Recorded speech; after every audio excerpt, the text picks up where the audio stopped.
Mint's Christmas Message by Mary Y. Spitz. In a small town of Port Washington, just off Main Street, is Lisa Lane.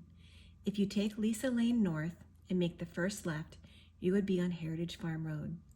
Looking to your right, you will see the Herman's Horse Farm. During the Christmas season, it is hard to miss, for there are many holiday decorations adorning the old place. One of the favorites among the children in town is the red tractor with the Christmas lights and wreaths in the wheels.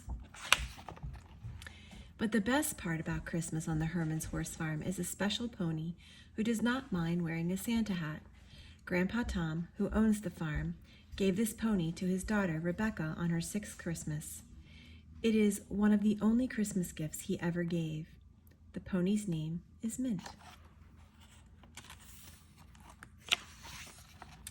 Mint is now an old pony, 30 years old to be exact.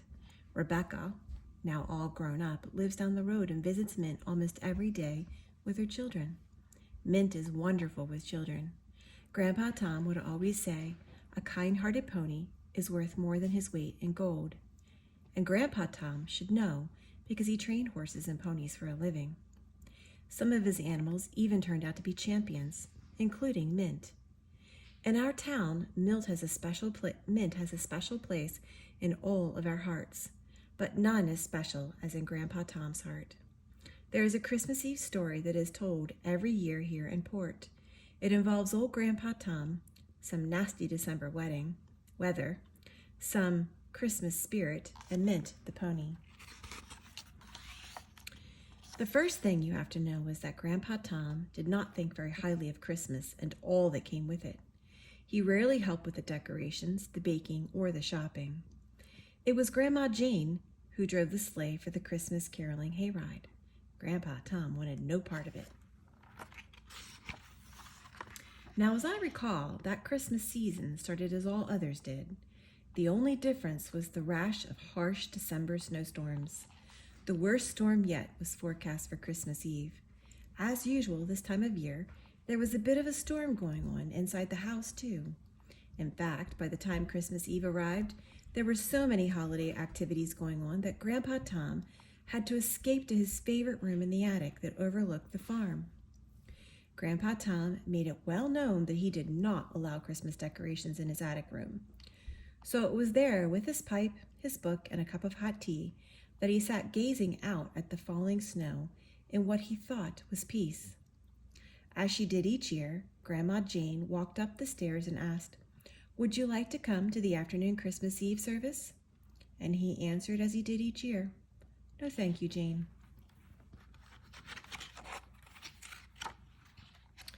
With the family gone, Grandpa Tom was enjoying the quiet, his pipe, his book, and his cup of tea.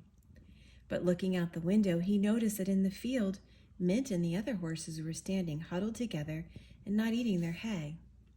He felt that the winter blankets and field sheds were enough shelter for most conditions, but with the weather turning particularly harsh, he started to become concerned.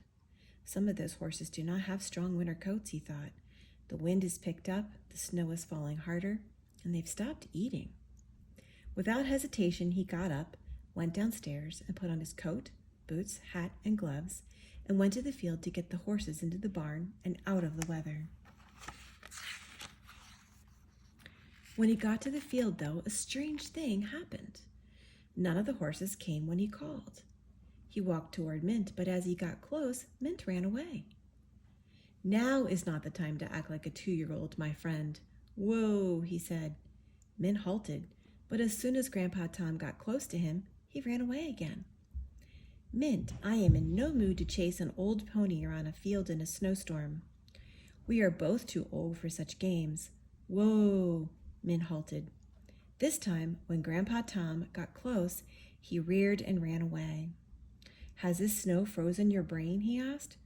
"Well, fine, I'll just get the others first, and you had better follow." So he headed toward Sunny, but as he was about to place the halter on his head, Sunny ran away too. "What on the heck is darn tootin' going on around here?" he thought to himself. As he walked toward each of the animals, Mr. Whipple, Shadow, Ollie, Chi-Chi, and Worthy, they all ran away.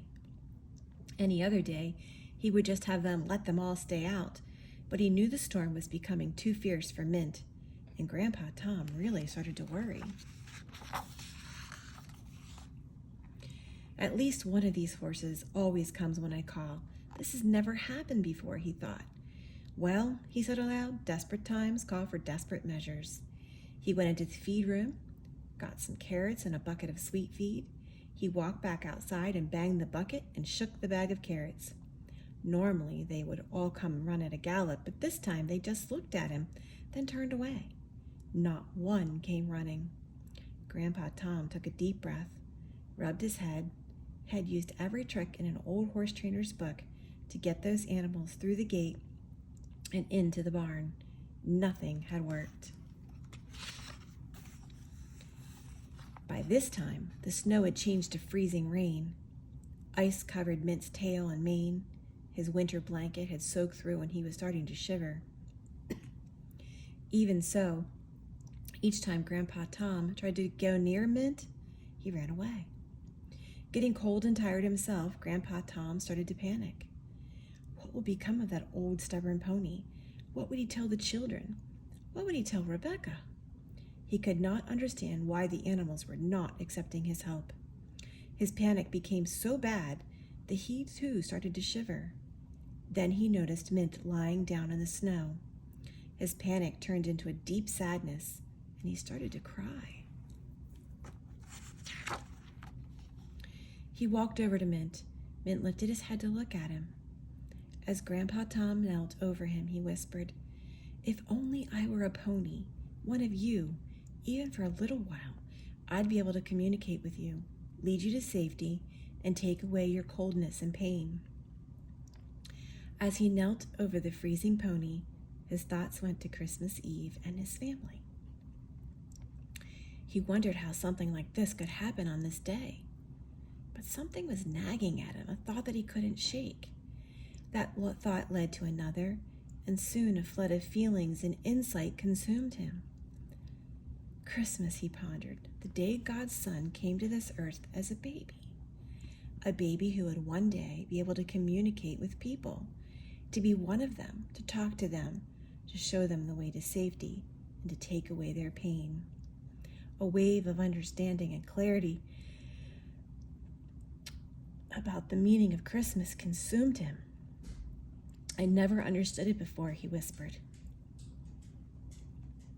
"As I kneel here wishing I were a pony, God's wish to become human, for the same purpose to communicate, to save, the Savior, I understand."